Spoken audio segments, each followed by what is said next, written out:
may ayo akman itiin balikas na kalanglangak kano ni Jolina isem puman di nagpaiduma tanak kamalianak nga artista. Maguswak matay ko'y agray uray magaradyog pintas ko't iladiawen tila sukiyat nuwag ikamlo tama sa kita dito'y tumengko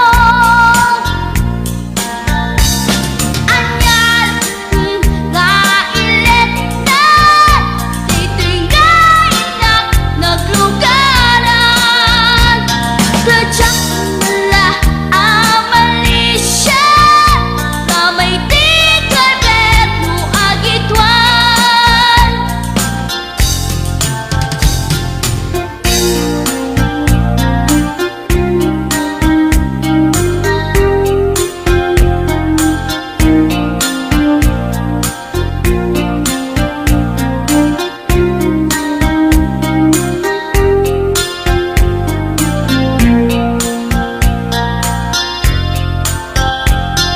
Idin tadantani kami makadaan